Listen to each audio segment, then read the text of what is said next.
Have you ever been offended or maybe triggered by someone or something? I'm pretty sure we can all say that we have. Today on the Everyday Christians-EDC podcast, Danny and I are going to hit on this sensitive topic. How does it happen? Are we justified or not in being offended or triggered? Are we normal when it happens? And we're even going to talk about the best ways to deal with being offended by someone or by something. So listen in, and we're glad you're here.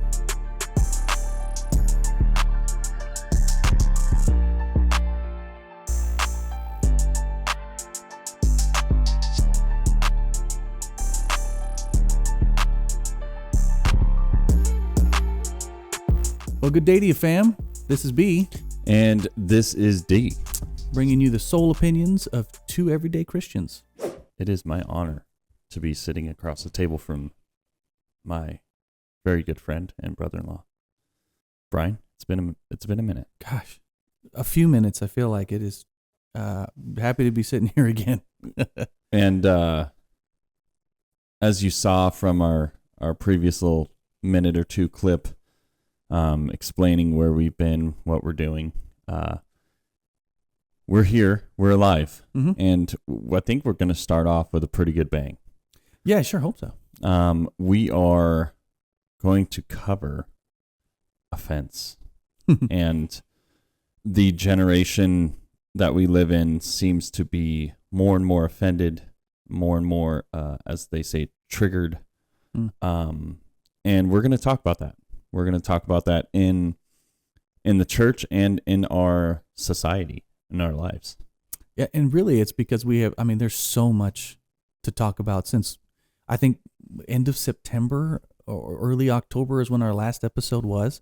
And since then, my goodness, has a few things like evolved in our society, in our culture, in our world. Huge changes, obviously. So huge. So huge, magnificent, great. So, there's any number of things we could get to, especially when we're talking about being offending people or triggering people, because you take your pick. There's something out there for everybody. Now, I do want to preface something before we get too far on the topic. Is we say we're going to talk about offense. We're going to talk about people being triggered, but it's not like something that we haven't dealt with or we still don't deal with. It's something that everybody on this planet is going to deal with. And I think the way we deal with it is what is going to set us apart. Yeah, it has to. It has to, because I think what you were saying here a little bit ago when we were just getting prepared is essentially not dealing with it or choosing to hold on to it is the worst part of offense. It could happen at any point. We're all human. We all bleed the same. So something might happen and you might be triggered because it might just a feeling might come up or a thought might come up, but you have the choice of letting it go, dealing with it, or hanging on to it. Yeah. And that's, I believe, is what's going to set you apart just as an individual period, especially as a Christian man or a Christian woman that is trying to do, the will of God and to put 2 feet forward at all times. It's going to come. Offense is going to come. It's just the way we are able to deal with it, and we'll get into that. And the way we are able to deflect what we perceive as offense. It's funny. I don't even know if I can get in quite that zoom in that far, but even just our new signage behind us, somebody might see that and go like, "Oh, really? That's what you're going to say behind you?" Even something as simple as that, 0 chance of snowflakes today. That could be offensive to anybody. Yeah, and yes, we do talk about politics. We talk about many certain things on this podcast, but I want to preface by saying we never talk about these subjects to offend. Right. I'm pretty sure I've covered this before, but we don't want to offend. That's not our purpose in being Christians and trying to do our best walking with God. We don't want to offend others. We are just two Christians with sole opinions. Mm. And honestly, this is the world that we live in. If I say you can take it or leave it, that's offensive. Mm-hmm.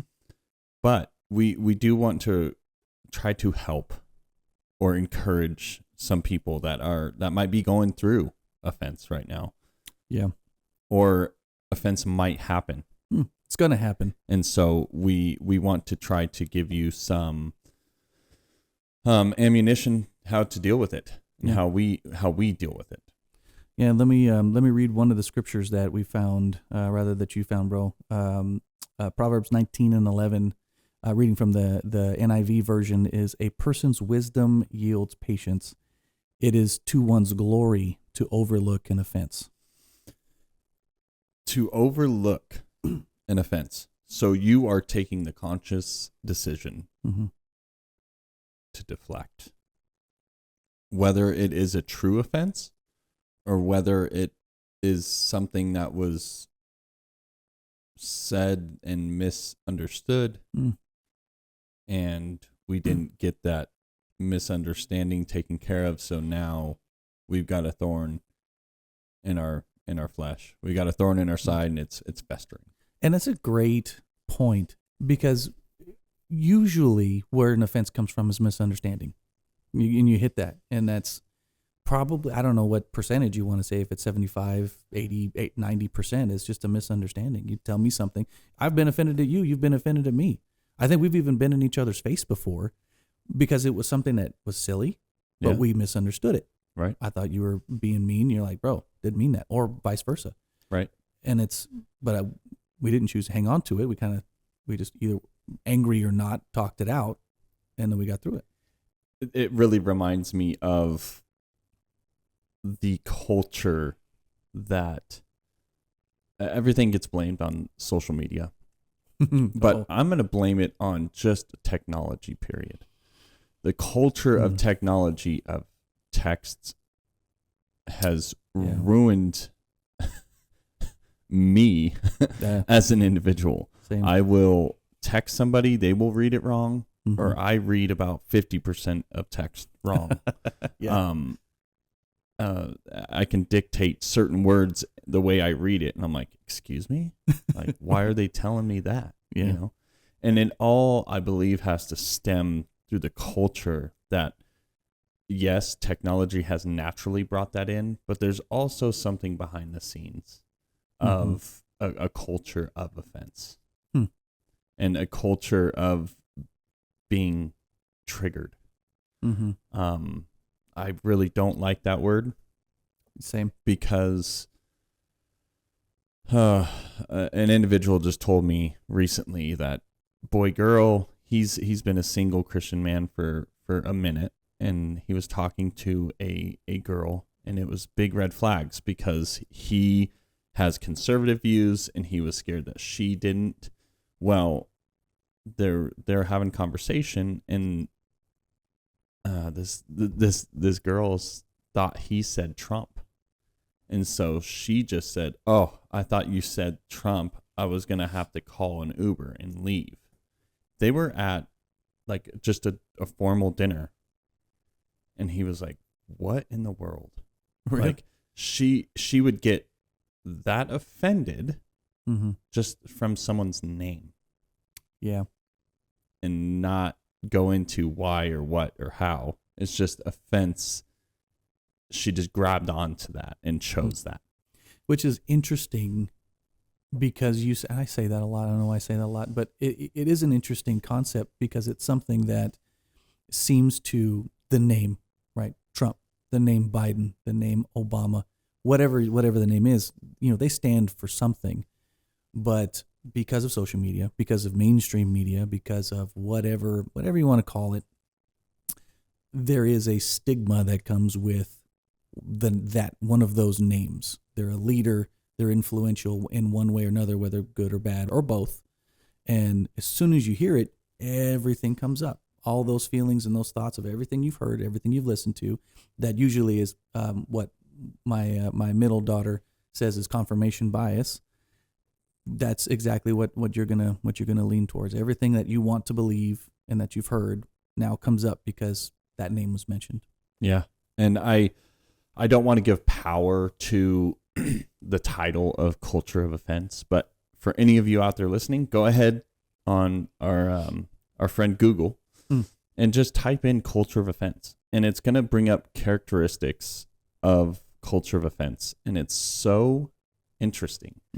I'm looking at it as a perspective, yes, in the church, because me and you are currently in leadership in our local assembly.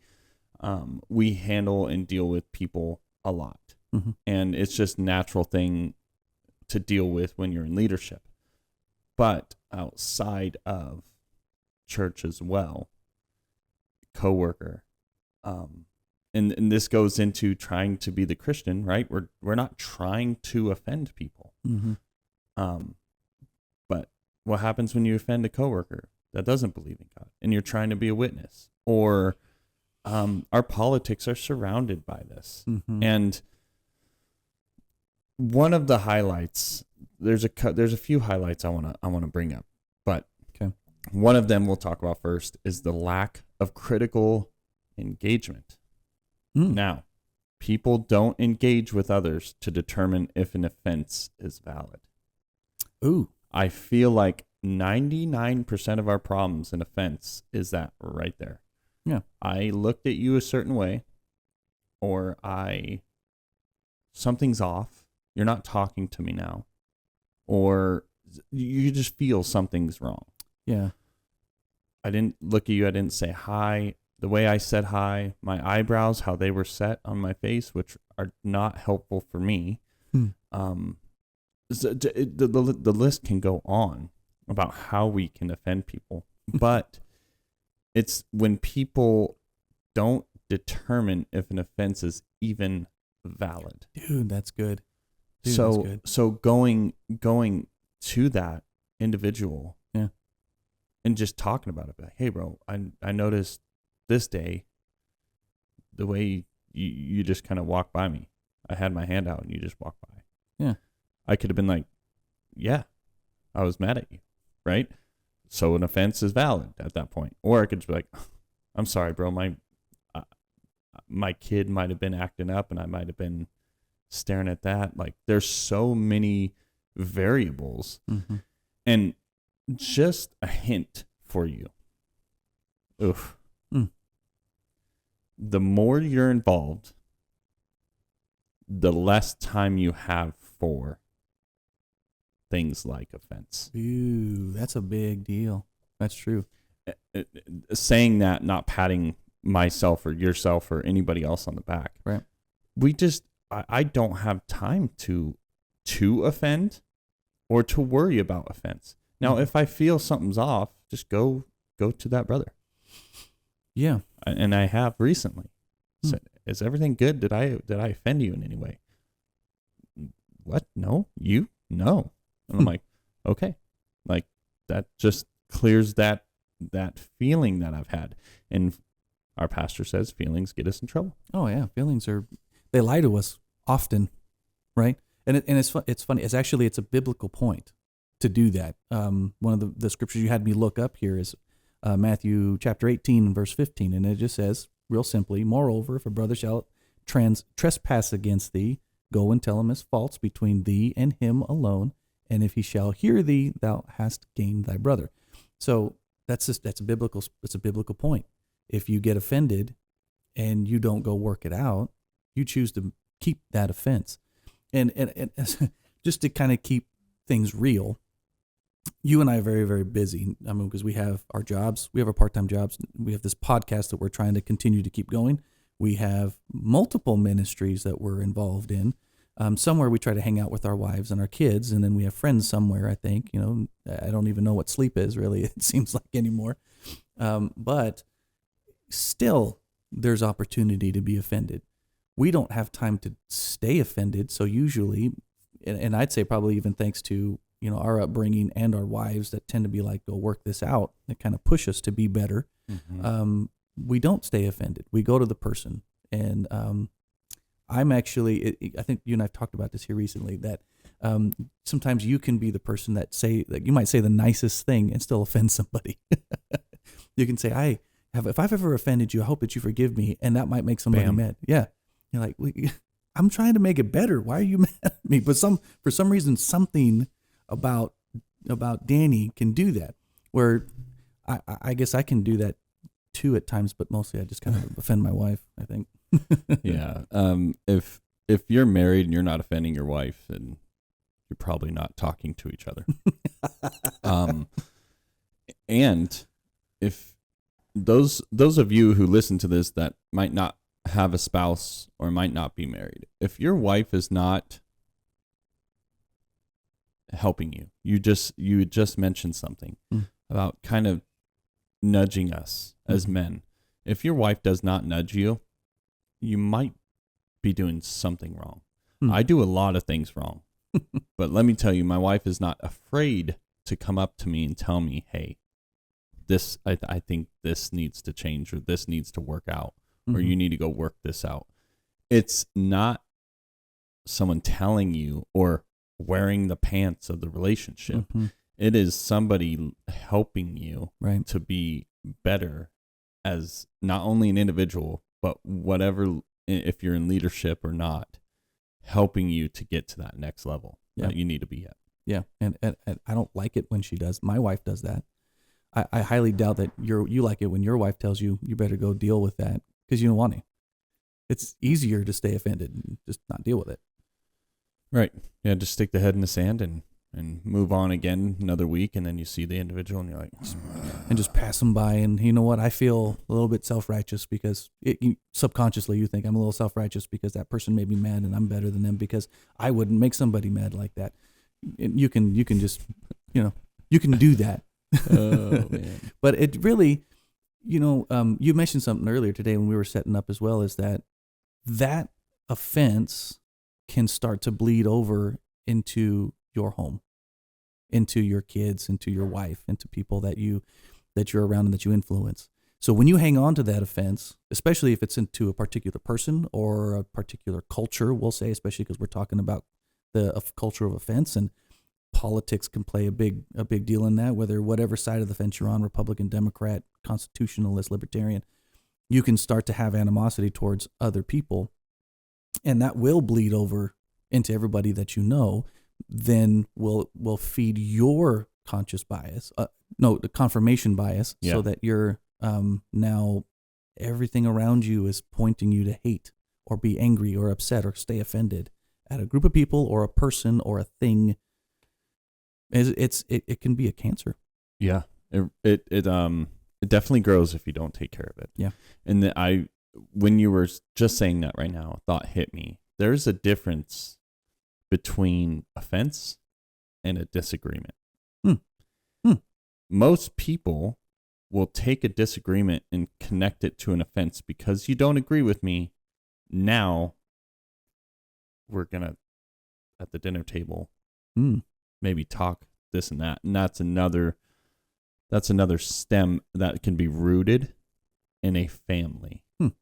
That, oh yeah, I don't agree with how he does this or that, so kids, I don't want you to be doing this or that.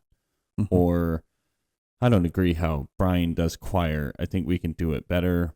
Or there's other ideas that are better, I'm just not going to be in choir. Which is true, by the way. I'm sure there's plenty of better ideas than what I got. Yeah. But it goes along, like, just because there's a disagreement, like, hey, I take it or leave it. Here's an idea, and have a right spirit about it.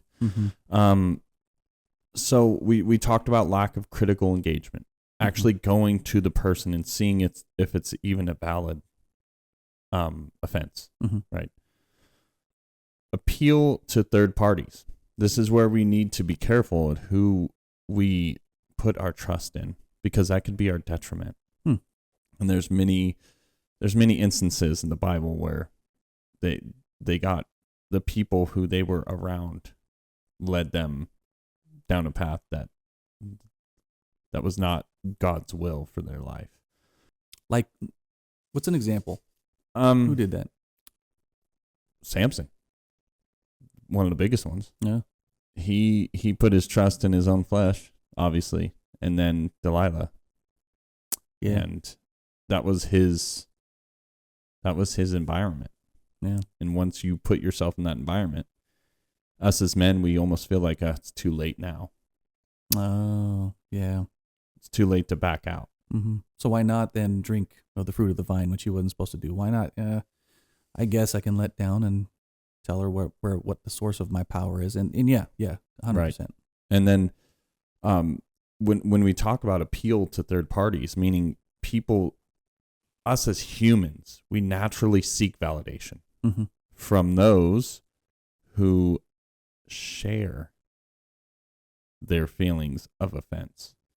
So if you know this one person has offended somebody else in the past, well, you're going to go to that somebody else and be like, I can't believe this. Yeah, it's easy. And they're going to be like, oh yeah, that happened to me. I can't believe it either. So now you've created a third party that's not going to nudge you in the right direction. They're going to validate everything that you're feeling and make that blister or that infection even worse and start to really fester. So then it's better, if I understand you correctly, to not go to somebody that's going to agree with you, but to give you their honest opinion that might differ.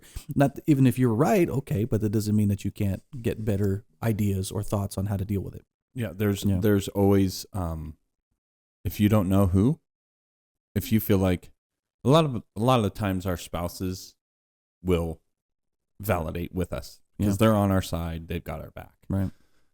Go to either your boss at work or go to someone you know is a little more analytical. I'm really wrapped up in my feelings, and B is my analytical piece. Not that he doesn't have feelings, but if I'm looking for that, I'll go to B and I'll ask him some analytical, more minded questions. And but most of the time, why not go to your pastor? Yeah. And he's gonna be like, okay, let's deal with this. And hopefully it's biblical, meaning let's pull the other person in. Let's take care of this right now. Yeah. Because there's no reason for you to be backslidden in your spirit because of something that's not even real. Yeah. Because you've now taken it to someone else and involved them in your feelings. Now you got your feelings, and you kind of just laid it right on top of them as well, and they're carrying that with you.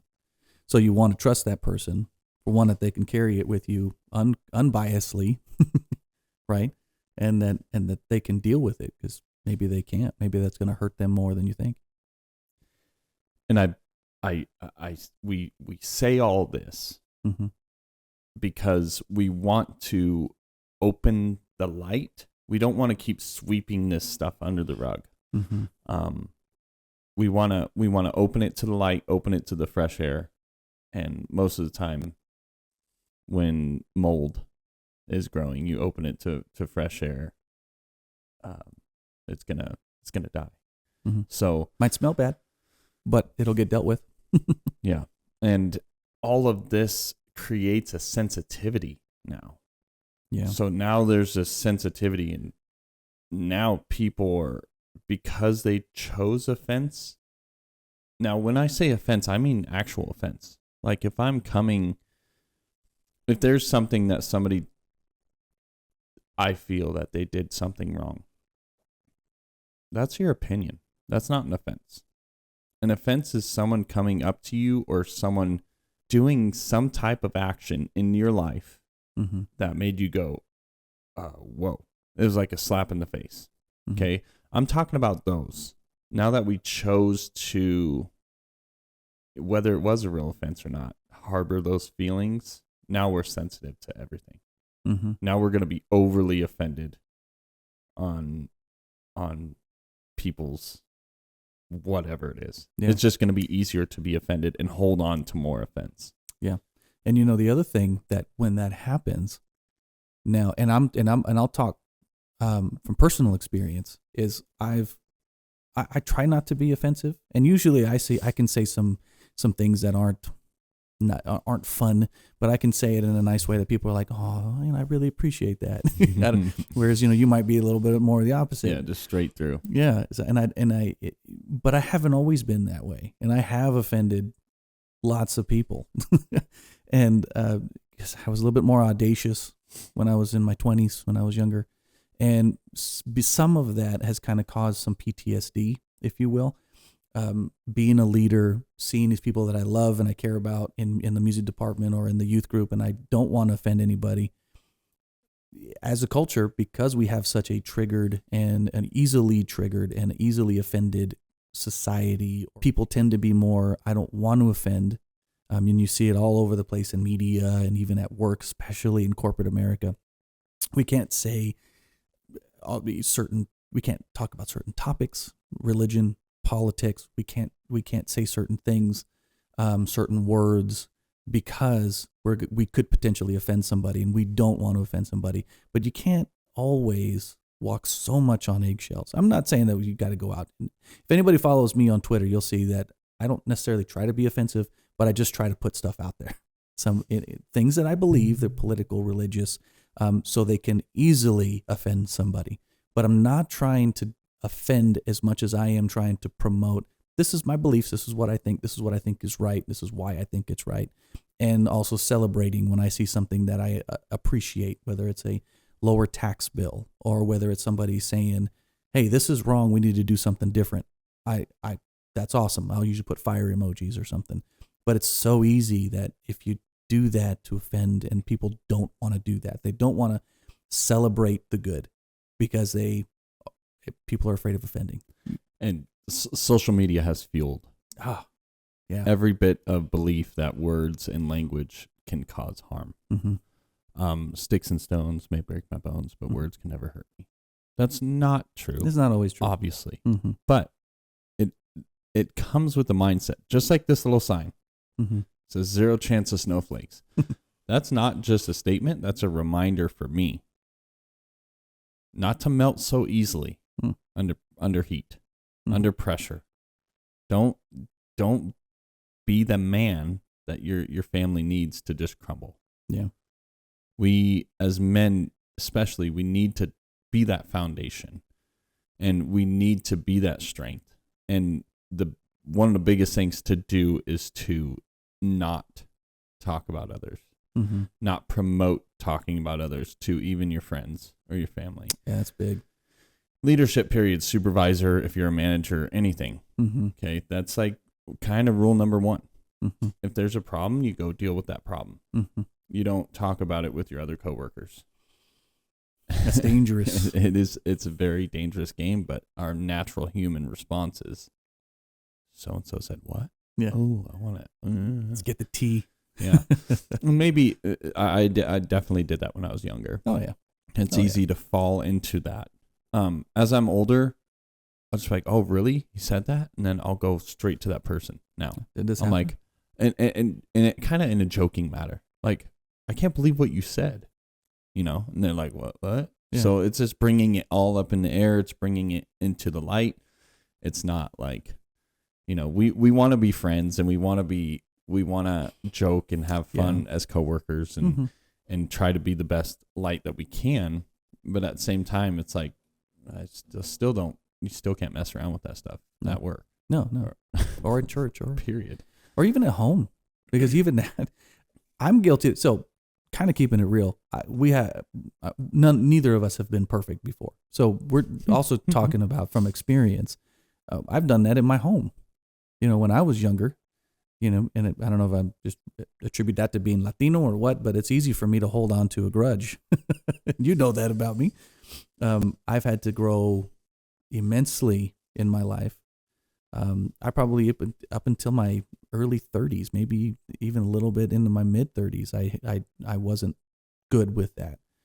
But I've learned you just got to talk things out. Some things that have come up kind of hard in my life here in the last 4 years has really taught me even more, kind of solidified that. It's the only way to really get through something is you go to the source and you talk about it, and you don't talk about it with anybody else that's not involved. That's a good one. Yeah.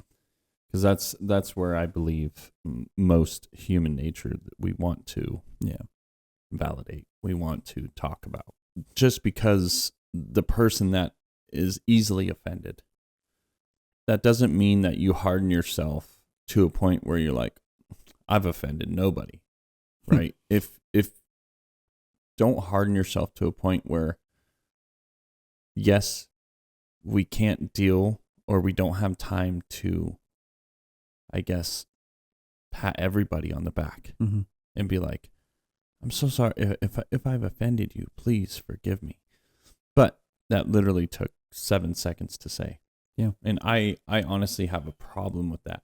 Just because I've kind of figured out not to be offended. Just because I have doesn't mean others have. And we need to try to help them through that. So taking 7 seconds and going to your brother, going to your sister, and then if they don't accept that, then take you and your wife, you and somebody else, and say, hey, I want to say, if I've ever, do what the Bible says. It's there for a reason, and then they might, if there's somebody else there, they might open up about why, right? So having the balance too of not being so hard and being like, if I've offended you, get over it, because I didn't mean to, right? Right. And I've caught myself in that as well. Like I don't do anything. Truly, I don't do anything to offend anybody on purpose. Right. But if I have somehow, if I looked at you, like, grow up. Yeah. But that's not our job to determine that. That's God's. That's God's job. And I'm glad you said that, because, like, for example, I'm preaching to myself right now. Just let it go, brother. So kind of the same thing to what you're talking about. We can all be, to some extent, that same way, where we didn't mean to offend anybody. We're not trying. We're not stepping out to just specifically make somebody mad. But perception is reality. So Pastor Mashcroft talked about that a lot. And you and I have both learned that in customer service. Whatever somebody is going through and feeling, that's their reality. So if you and I say something to somebody else, let's say in the music department, or let's just say in the youth group, and they get upset about it, there might be a reason for it. Maybe it is triggering them because of something that happened in their past. Not because we meant to do it, because they took it wrong, and then now that's their reality. So it doesn't take a lot of time to say, I really did not mean that to offend you, and if I don't maybe understand why you took it so harshly, but I apologize if you took that wrong. Yeah. And that doesn't just clear what's going on, it also clears your name. Yeah. It clears who you are as an individual. And